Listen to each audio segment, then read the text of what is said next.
और बड़ी खबर आपको बता रहे हैं, एलएसी में कैसे चीन बैकफुट पर आ गया। एलएसी पर चीन पीछे हटने को तैयार हुआ।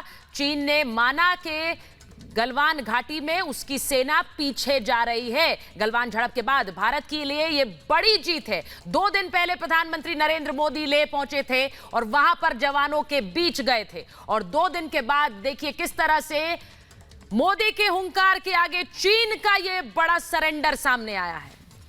तो बड़ी खबर आ रही है सीधे एलएसी से कि चीन पीछे हटने को तैयार हो गया है। और भारत के, बेशक भारत ने जिस तरह से चीन की घेराबंदी की, उसके बाद चीन कदम पीछे खींचने को राजी हो गया है। यह भारत की हर लिहाज से बहुत बड़ी जीत है। भारत ने ड्रैगन को जैसे लाल आंखें दिखाई, उसके बाद चीन पीछे हटा है। प्रधानमंत्री मोदी भी पिछले दिनों पहुंचे थे सरहद के नजदीक, और लगातार भारत ने जिस तरह एलएसी पर अपनी सेना बढ़ाई, अपने फाइटर, अपने लड़ाकू जहाज बढ़ाए, अपने हेलीकॉप्टर्स उतारे, भारत ने पूरी ताकत सरहद पर दिखा दी, जिसके बाद बॉर्डर से भागा है ड्रैगन। बड़ी खबर यह है, चीन पीछे हटने को राजी हुआ है। अलग अलग फेजेज में, अलग अलग चरणों में चीन पूरी तरह से पीछे हटेगा और गलवान के नजदीक चीन नहीं रहेगा, इस पर सहमति बनी है। 1962 का हिंदुस्तान सोचकर चीन आया था, लेकिन अब उल्टे पैर पीछे दौड़ने लगा है, और हमने कहा है कि पीछे मुड़कर देखना भी नहीं। और बड़ी खबर यह है कि वो हमारी सड़क को काटना चाहता था, जो उसके मंसूबे अधूरे रह गए, और ये हटा नहीं है। इसे हमने पीछे हटाया है, बताया है किस तरीके से हमने घेराबंदी की है, और हर तरफ से कमर तोड़ेंगे चीन की, जिसके बाद चीन मजबूर हुआ सरेंडर करने के लिए, घुटने टेकने के लिए। तो चीन पीछे नहीं हटा है, बल्कि पीछे धकेला गया है।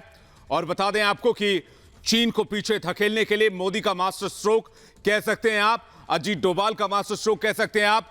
3 दिन पहले प्रधानमंत्री नरेंद्र मोदी एलएसी के दौरे पर गए थे, और उन्होंने वहां से साफ संदेश दिया था, चीन का नाम लिए बगैर कहा था, विस्तारवाद की नीति नहीं, अब विकासवाद की नीति चल रही है पूरी दुनिया में, और विस्तारवाद की नीति पूरी विश्व शांति के लिए खतरा है, विश्व शांति के लिए यह खतरनाक है। और जो भी देश इस पर चला है, ये या तो वो वापस इस नीति पर वापस लौटा है, या फिर वो मिट गया है।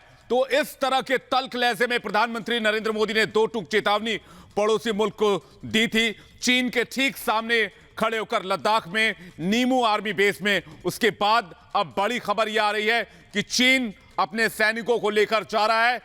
यह भी कह सकते हैं कि चीन पीछे नहीं हटा है, चीन को पीछे धकेला गया है। और ये 3 तस्वीरें हम आपको दिखा रहे हैं, जब प्रधानमंत्री नरेंद्र मोदी पहुंचे सरहद के नजदीक, और सीधा और साफ संदेश था चीन को कि भारत किसी हाल में पीछे नहीं हटेगा।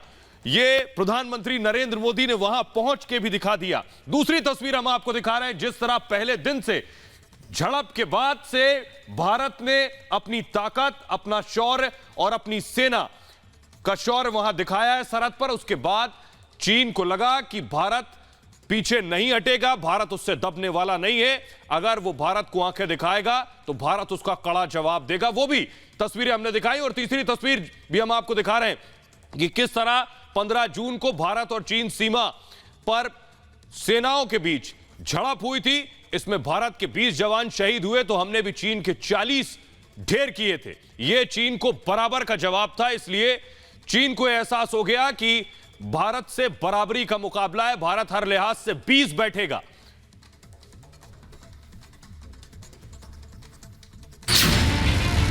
ड्रैगन का दिमाग आया ठिकाने, एलएसी से तंबू लगा उठाने, भारत की ताकत का असर, चीन की हर चाल हुई बेअसर। 40 से ज्यादा सैनिकों को खोने और अपनी हर कीदड़ भपकी के बेअसर होने के बाद चीन अब अपने तंबू समेटने लगा है। जी हां, 15 जून को एलएसी पर जहां चीन ने भारतीय सैनिकों पर घात से हमला किया, वहां से उसके सैनिक पीछे हटने लगे हैं। सूत्र बता रहे हैं कि चीनी सैनिकों ने अपने अस्थायी तंबू हटा लिए हैं, गाड़ियां हटा ली हैं और 2 किलोमीटर पीछे चले गए हैं। चीन के साथ झड़प के बाद भारत की सेना सीमा पर तैनात हो गई है। चीन लगातार दबाव में चल रहा है। हिमालय के इस दुर्गम और ऊंचे सीमा क्षेत्र में चीन के सैनिकों के सामने अब तक का सबसे बड़ा चैलेंज भारत ने दिया है, जिससे चीनी सेना और सरकार लगातार दबाव में थी। दूसरी तरफ चीन दक्षिण चीन सागर में घिरता नजर आ रहा है। अमेरिका और जापान के साथ कई देश चीन के खिलाफ एकजुट हो चुके हैं। दो तरफ से सैन्य दबाव ने ड्रैगन को उसके ही जाल में उलझा कर रख दिया है। ताजा घटनाक्रम में चीन ने LAC से 2 किलोमीटर पीछे हटने का फैसला लिया है। साथ ही ये भी तय हुआ है कि सीमाई इलाके का फिर से मूल्यांकन किया जाएगा। सेना की नजर बनी रहेगी कि चीन अपनी बात पर कितना टिकता है, क्योंकि धोखेबाज चीन का भारत अब विश्वास नहीं करता। रविवार को दोनों पक्षों के बीच हुई बातचीत के बाद यह तय हुआ है, लेकिन सीमा पर भारतीय सेना उसी मुस्तैदी के साथ चीन की हर चाल पर नजर रखेगी। Bureau report, Republic Bharat. और गलवान में मोदी के मास्टर स्ट्रोक से चित हो गया चीन। चीन की गर्दन दोनों तरफ से दबोची जा रही थी। साउथ चाइना सी में चीन की गर्दन अमेरिका दबोच रहा था, तो दूसरी तरफ भारत गलवान में चीन की गर्दन मरोड़ने की तैयारी कर रहा था। इसके बाद चीन की अक्ल ठिकाने आ गई और अब चीन वापस अपने तंबू और बंबू उखाड़ कर जा रहा है और गलवान में पीछे हटने को तैयार हो गया है।